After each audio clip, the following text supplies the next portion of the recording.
इस वीडियो में हम आपको दिखाएंगे कि कैसे सपोर्ट और रेजिस्टेंस को परफेक्टली ड्रॉ करते हैं ताकि आपका चार्ट कुछ ऐसा ना दिखे। सपोर्ट और रेजिस्टेंस लेवल्स चार्ट पर सबसे ज्यादा इंपॉर्टेंट लेवल्स होते हैं जिन्हें जानना हर एक प्राइस एक्शन ट्रेडर के लिए कैंडलस्टिक पैटर्न सीखने के बाद सबसे ज्यादा जरूरी होता है। साथ ही साथ हम आपसे शेयर करेंगे एक सिंपल स्ट्रेटजी जो सपोर्ट एंड रेजिस्टेंस की मदद से बना है। 90% ट्रेडर्स अभी भी सपोर्ट और रेजिस्टेंस को गलत तरीके से चार्ट पर ड्रॉ करते हैं।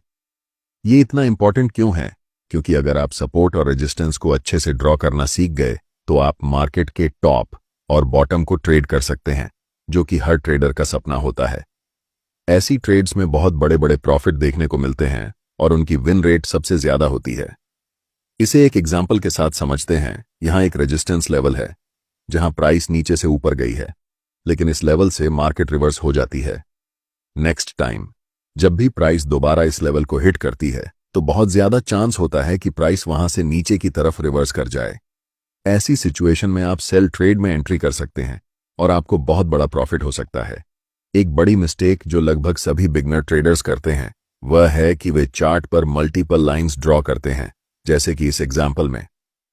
अगर आप ऐसा कुछ कर रहे हैं तो समझ लीजिए कि आप बहुत बड़ी मिस्टेक कर रहे हैं और आपको सपोर्ट और रेजिस्टेंस के बारे में कुछ भी सही जानकारी नहीं है, क्योंकि ऐसी लाइंस सिर्फ आपको कंफ्यूज करती हैं।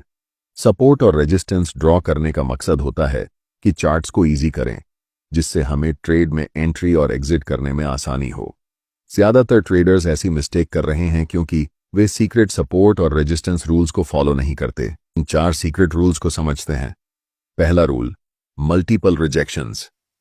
इस एग्जाम्पल में चार्ट को ध्यान से देखिए, जहां प्राइस 3 बार एक पर्टिकुलर लेवल को टच करके रिवर्स हो गई है, जो हमें बताता है कि यह एक मल्टीपल रिजेक्शन जोन है। इसीलिए हम यहां एक सपोर्ट लेवल ड्रॉ कर सकते हैं। इसके जस्ट ऊपर जब भी प्राइस इस लेवल पर आएगी तो यहां से प्राइस मल्टीपल टाइम्स रिजेक्ट होकर नीचे की तरफ गई है, इसीलिए हम यहां पर एक रेजिस्टेंस लाइन ड्रॉ कर सकते हैं। अब आपके मन में सबसे बड़ा सवाल उठ रहा होगा कि ऐसे चार्ट्स में हम सपोर्ट और रेजिस्टेंस को कैसे ड्रॉ करेंगे जहां पर मल्टीपल रिजेक्शंस हुए ही नहीं हैं। इसे जानने के लिए आपको दूसरा सीक्रेट रूल फॉलो करना पड़ेगा, जो कि ऐसे समय में स्विंग लो और स्विंग हाई सबसे स्ट्रॉन्ग सपोर्ट और रेजिस्टेंस लेवल्स के रूप में होता है। इस एग्जाम्पल में प्राइस ने मल्टीपल रिजेक्शंस नहीं लिए हैं, लेकिन प्राइस ने एक स्विंग हाई बनाई है और वहां से रिवर्स हुई है, और वह भी छोटा सा रिवर्स नहीं बल्कि एक बड़ी रेड कैंडल बनाकर नीचे आई है। ऐसी सिचुएशन में आप इस लेवल पर रेजिस्टेंस लाइन ड्रॉ कर सकते हैं। नेक्स्ट एग्जाम्पल देखिए। प्राइस धीरे धीरे नीचे आई है, लेकिन इस इंपॉर्टेंट लेवल से प्राइस स्ट्रांगली बड़े बड़े ग्रीन कैंडल्स बनाकर ऊपर गई है। इसीलिए यहां पर आप एक सपोर्ट लाइन ड्रॉ कर सकते हैं, जो इस समय सबसे ज्यादा इंपॉर्टेंट होगा। तीसरा सीक्रेट रूल है कि सपोर्ट और रेजिस्टेंस लेवल्स दोनों हो सकते हैं। सपोर्ट रेजिस्टेंस की तरह एक्ट कर सकता है और रेजिस्टेंस सपोर्ट की तरह एक्ट कर सकता है। इस चार्ट को देखिए, जहां प्राइस मल्टीपल टाइम्स इस लेवल से रिजेक्ट हुई है, इसलिए यहां हम एक सपोर्ट लाइन ड्रॉ कर सकते हैं, और जैसे ही प्राइस इस लेवल को ब्रेक करती है और दोबारा इस लेवल को रिटेस्ट करती है, तब यह एक रेजिस्टेंस की तरह काम कर रही है। हम साफ साफ देख सकते हैं कि सपोर्ट लाइन अब रेजिस्टेंस लाइन बन गई है। चौथा सीक्रेट रूल, जो भी लेवल्स आप चार्ट पर ड्रॉ करते हैं वे लेवल्स करंट प्राइस के आसपास होने चाहिए। जब आप लेवल्स ड्रॉ करते हैं चार्ट पर, तो ऐसे लेवल्स कभी ड्रॉ नहीं करना है जो कि करंट प्राइस से बहुत दूर हों, जैसे कि इन 2 लेवल्स के, क्योंकि हमें इन लेवल्स की जरूरत नहीं है। हमें चार्ट्स पर सिर्फ वही लेवल्स ड्रॉ करने हैं जो कि हमारे लिए अभी काम आने वाले हैं। याद रखें, जब आप बहुत सारी लाइंस चार्ट्स पर ड्रॉ करेंगे तो आप कंफ्यूज हो जाएंगे। इस सिचुएशन में आपको यहां एक सपोर्ट लाइन ड्रॉ करनी है, क्योंकि जब भी प्राइस इस लेवल पर आती है तो यहां से एक रिवर्स मूव जरूर आती है। साथ ही हम इस इंपॉर्टेंट लेवल पर रेजिस्टेंस लेवल भी ड्रॉ करेंगे, क्योंकि प्राइस इन लेवल से मल्टीपल टाइम्स रिजेक्ट होकर नीचे की ओर आई है। चार्ट्स पर सिर्फ यही 2 लेवल्स हैं जो हमारे लिए अभी काम करेंगे। इन सभी 4 सीक्रेट रूल्स को अच्छे से समझ लिया है। अब देखते हैं कि इन्हें लाइव चार्ट पर कैसे अप्लाई करना है। ये जानते हैं। इस एग्जाम्पल में हम यहां एक रेजिस्टेंस लेवल ड्रॉ कर सकते हैं, क्योंकि प्राइस जब भी इस लेवल पर आई है यहां से रिवर्स होकर नीचे की तरफ गई है। मल्टीपल रिजेक्शंस और ये रेजिस्टेंस लेवल अभी इस चार्ट पर सबसे स्ट्रांग लेवल है। इस लेवल को हम इसलिए ड्रॉ कर रहे हैं क्योंकि यह करंट प्राइस से बहुत नजदीक है। हम चाहें तो यहां पर भी लेवल्स ड्रॉ कर सकते थे, लेकिन ये करंट प्राइस से बहुत दूर है, जो कि हमारे काम के लिए नहीं है। लास्ट टाइम जब प्राइस इस लेवल को टच करती है तो यहां से एक स्ट्रांग रिजेक्शन मिलता है और बड़े बड़े कैंडल्स बनाते हुए प्राइस नीचे की ओर गिरती है, जो कि इस लेवल को एक स्विंग हाई बनाती है। यहां पर हम एक सपोर्ट लेवल ड्रॉ कर सकते हैं, क्योंकि प्राइस जब भी यहां पर आई है वह इस लेवल से मल्टीपल टाइम्स रिजेक्ट होकर ऊपर की तरफ गई है। इससे पता चलता है कि यह एक स्ट्रांग सपोर्ट लेवल है। जब प्राइस फाइनली इस सपोर्ट लेवल को ब्रेक करती है और नेक्स्ट टाइम रिटेस्ट करने के लिए इस लेवल के पास आती है, तो यह लेवल अब एक रेजिस्टेंस की तरह काम कर रहा है, जिसे हम कह सकते हैं कि सपोर्ट लाइन अब रेजिस्टेंस बन चुकी है। एक मोस्ट इंपॉर्टेंट चीज जो हम आपको बताना चाहते हैं वह यह है कि ये लेवल्स भले ही लाइंस की तरह दिखते हों, लेकिन ये एग्जैक्टली एक जोन है। ये पूरा एरिया सपोर्ट का काम कर रहा है, इसलिए प्राइस कभी भी एक पर्टिकुलर लाइन पर आकर रिवर्स या फिर कंटिन्यू नहीं करती है। प्राइस इस एरिया में आती है और कहीं से भी रिवर्स हो जाती है। इसलिए जब प्राइस इस पूरे एरिया में रिटेस्ट करने के लिए आती है तो यह पूरा एरिया पहले सपोर्ट का काम कर रहा था और अब रेजिस्टेंस का काम कर रहा है। Look at this, just another example. यहां एक मल्टीपल रिजेक्शंस लेवल दिख रही है। इस एरिया में जब भी प्राइस आती है तो वह यहां से ऊपर की तरफ रिवर्स हो जाती है। इसके ठीक ऊपर एक रेजिस्टेंस एरिया है जिसे हम यहां पर अच्छे से ड्रॉ कर सकते हैं, क्योंकि ये रेजिस्टेंस लाइन हमारे सभी सीक्रेट रूल्स को फॉलो कर रही है। अब आपसे एक सवाल है, क्या आप यहां पर सपोर्ट लाइन ड्रॉ करेंगे? द आंसर इज बिल्कुल नहीं, क्योंकि यह सपोर्ट लाइन करंट प्राइस से बहुत दूर है, जो कि हमारे काम की अभी फिलहाल नहीं है। इसलिए हमें ऐसे लेवल्स के बारे में सोचना ही नहीं है जो करंट प्राइस से बहुत दूर हों। मैं चाहता हूं कि आप वहीं पर फोकस करें जहां पर प्राइस अभी है। ऐसे लेवल्स को ड्रॉ करने पर फोकस करें जो उस समय करंट प्राइस से सबसे ज्यादा नजदीक हैं। हम इस सपोर्ट लेवल को तभी ड्रॉ करेंगे जब प्राइस रिसेंट सपोर्ट लेवल को ब्रेक डाउन कर दे और प्राइस स्ट्रांगली रेड कैंडल्स बनाते हुए नीचे की तरफ आने लगे। लेकिन अगर ऐसा नहीं होता है तो हम इन्हीं दो लेवल्स के बीच में फोकस करेंगे। अब आपने बहुत अच्छे से सीख लिया है कि कैसे चार्ट पर परफेक्टली सपोर्ट और रेजिस्टेंस लेवल्स को ड्रॉ करना है।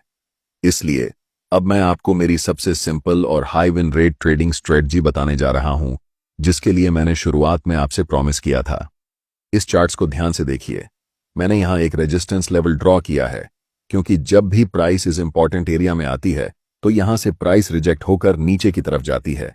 इसलिए हमें यह क्लियरली पता है कि यह एक बहुत ही स्ट्रांग रेजिस्टेंस एरिया है।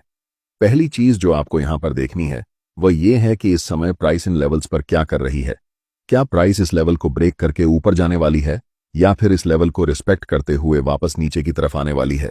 और यहां पर हमें एक इवनिंग स्टार कैंडलस्टिक पैटर्न दिखता है, जो कि एक बेरिश कैंडलस्टिक पैटर्न है। इसका मतलब है कि मार्केट में सेलर्स स्ट्रांग हैं और बहुत ज्यादा चांसेस हैं कि प्राइस अब यहां से नीचे की ओर जाने वाली है। लेकिन सिर्फ रिवर्सल कैंडलस्टिक पैटर्न को देखकर हमें मार्केट में तुरंत डाउनसाइड एंट्री नहीं करनी है।